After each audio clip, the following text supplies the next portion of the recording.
अबू हुरैरा रज़ियल्लाहु अन्हु से रिवायत है कि रसूल सल्लल्लाहु अलैहि वसल्लम ने फरमाया, औरत के साथ खैर ख्वाही करो, क्योंकि औरत पसली की रीढ़ से पैदा की गई और पसली में ऊपर का हिस्सा ज्यादा टेढ़ा है। अगर तू उसे सीधा करना चाहे तो तोड़ लेगा, और अगर तूने उसे छोड़ दिया तो वह टेढ़ी ही रहेगी। पास चाहिए कि औरत के साथ खैर ख्वाही करे।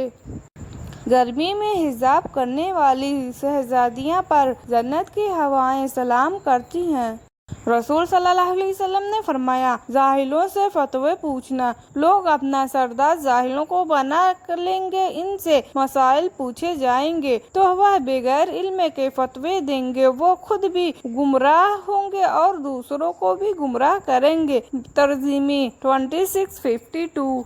कुरान की नसीहत। सबसे बेहतरीन दावा। रसूल सल्लल्लाहु अलैहि वसल्लम ने फरमाया, सबसे बेहतरीन दावा कुरान है। फायदा। उलमाया किराम फरमाते हैं कि कुरान आयत के महफूम के मुताबिक जिस बीमारी के लिए जो आयत मुनासिब हो, उस आयत को पढ़ने से इंशाअल्लाह शिफा होगी, और यह सहाबा करीम का मामूल था। इब्न मज्जा 35-33। पीठ पीछे बुराई। आओ कुरान से समझे, तुम में से कोई किसी की गीबत पीठ पीछे बुराई ना करे। क्या तुम से कोई इस बात को पसंद करेगा कि वह अपने मरे हुए भाई को गोश्त खाए? इससे तुम खुद नागवार समझते हो और अल्लाह से डरो। फरमाने मुस्तफा सल्लल्लाहु अलैहि वसल्लम, जो शख्स इल्म दीन की तलाश में किसी रास्ते पर चलता है, अल्लाह उसके लिए जन्नत का रास्ता आसान कर देता है। इब्ने मज्जा जिल्द 1 सिफहा 145। रसूल सल्लल्लाहु अलैहि वसल्लम ने फरमाया, औरत पसली के जैसे हैं, अगर तुम उसे सीधा करना चाहोगे तो तोड़ देगे, और अगर तुम उससे फायदा उठाना चाहो तो तुम्हें उसकी टेढ़ के साथ ही फायदा उठाना होगा। बिस्मिल्लाहिर्रहमानिर्रहीम। निकाह का ताल्लुकात ईमान से है, इसीलिए काफिरों से इश्क लड़ाने वालों, बदबख्त, सुन लो, तुम्हारी शादी नहीं सिर्फ जीना होता है। कुरान की कोई सूरा पढ़कर सोना। रसूल सल्लल्लाहु अलैहि वसल्लम ने फरमाया, जब मुसलमान बिस्तर पर सोते वक्त कुरान की कोई सूरा पढ़ता है तो अल्लाह ताला उसकी हिफाजत के लिए एक फरिश्ता मुकर्रर फरमा देता है, और उसके जगने तक कोई तकलीफ दे चीज उसके करीब भी नहीं आती। तर्जुमे। हमारी मुसीबत का अल्लाह को कितना एहसास है। नबी करीम सल्लल्लाहु अलैहि वसल्लम ने फरमाया कि मुसलमानों, जब भी किसी परेशानी, बीमारी, रंजो मलाल, तकलीफ और गम में मुबतला हो जाता है, यहाँ तक कि अगर उसे कोई कांटा भी चुभ जाए तो अल्लाह ताला उसे उसके गुनाहों को मिटा देता है। सही बुखारी 5642। आँखों में आया हुआ पानी नमकीन, मुंह का पानी मीठा और कान में मौजूद पानी कड़वा, इन तीनों अज़ाओं में मौजूद पानी की अलग अलग तहसीर में अल्लाह तबारक ताला की बड़ी हिकमत पेशीदा है। आँख का पानी यानी आंसू इसलिए नमकीन की आदमी जितना मर्जी अपने आंसुओं को बहाए, बैक्टीरिया और जरासीम में से चेहरा का बचाव मुमकिन। मुंह में मौजूद पानी को मीठा इसलिए रखा गया ताकि हर किस्म के जायके का एहसास और पहचान रहे। कान का पानी कड़वा इस वजह से बनाया गया ताकि हसरत वगैरह कान में ना घुस सके, और अगर घुस भी जाए तो कान में मौजूद पानी की कड़वाहट से हलाक हो जाए, और तुम अपने रब की कौन कौन सी नेमत को झुठलाओगे। 73 फिरके। रसूल सल्लल्लाहु अलैहि वसल्लम ने फरमाया, बनी इसराइल 72 फिरकों में बटा गया और मेरी उम्मत 73 फिरकों में बांट जाएगी, और एक फिरका को छोड़कर बाकी सब जहन्नम में जाएंगी। सहाबा ने अर्ज किया, अल्लाह के रसूल, यह कौन सी जमात होगी? आपने फरमाया, यह वो लोग होंगे जो मेरे और मेरे सहाबा के नोक्शे कदम पर होंगे। सुन्ने तर्जीमी 2641।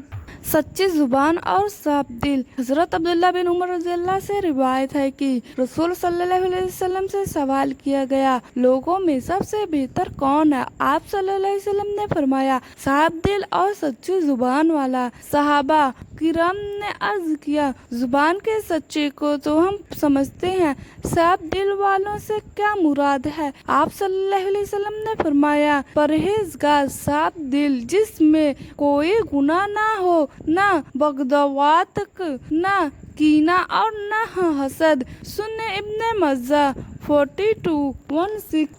حضور صلی اللہ علیہ وسلم کا معجزہ، زخمی ہاتھ کا اچھا ہو جانا۔ ایک مرتبہ رسول صلی اللہ علیہ وسلم کھانا کھا رہے تھے، اتنے میں حضرت زہریر رضی اللہ سلامی حاضر خدمت میں ہوئے۔ حضور صلی اللہ علیہ وسلم نے فرمایا، کھانا کھا لیجیے۔ حضرت زہریر نے داہنے ہاتھ میں کچھ تکلیف تھی، لہذا انہوں نے اپنا بایاں ہاتھ بڑھایا تو رسول صلی اللہ علیہ وسلم نے فرمایا، داہنے ہاتھ سے کھاؤ۔ حضرت زہریر رضی اللہ نے فرمایا، اس میں تکلیف ہے، تو حضور صلی اللہ علیہ وسلم ان کے ہاتھ پر پھونک مار دی تو وہ ایسے ٹھیک ہوا کہ ان کو موت تک پھر وہ تکلیف محسوس نہیں ہوئی۔ تربانی کبیرہ 21۔ اسلام میں ماں کا مرتبہ۔ ابو ہریرہ رضی اللہ عنہ کہتے ہیں کہ ایک آدمی نبی صلی اللہ علیہ وسلم کے پاس آیا اور پوچھا کہ میرے اچھے اور ترمان کا سب سے ادھیکار کون ہے؟ آپ صلی اللہ علیہ وسلم نے فرمایا، تیری ماں۔ اس نے پھر پوچھا کہ اس کے بعد؟ آپ نے پھر فرمایا، تیری ماں۔ اس نے پھر پوچھا کہ اس کے بعد؟ آپ پھر فرمایا، تیری ماں۔ اس نے چوتھی بار پوچھا کہ اس کے بعد؟ تو آپ صلی اللہ علیہ وسلم نے فرمایا، تیرا باپ۔ صحیح بخاری حدیث 5971۔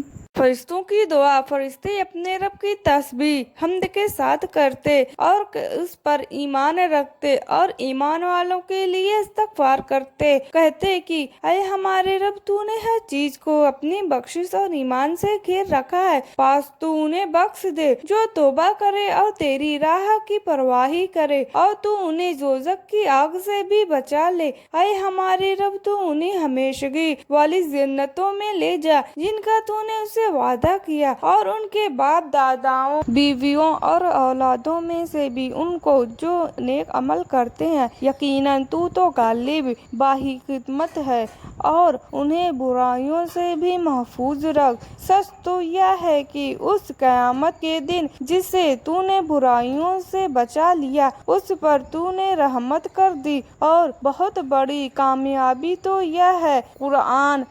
کسی کا مذاق اڑانا، احانت اور تحقیر کے لیے زبان یا اشارات یا کسی اور طریقے سے مسلمان کا مذاق اڑانا حرام و گناہ ہے، کیونکہ اس سے ایک مسلمان کی تحقیر ہے، اور اس سے تکلیف پہنچانا اور کسی مسلمان کی تحقیر اور اس سے دکھ دینا سخت حرام ہے اور جہنم میں لے جانے والا کام ہے۔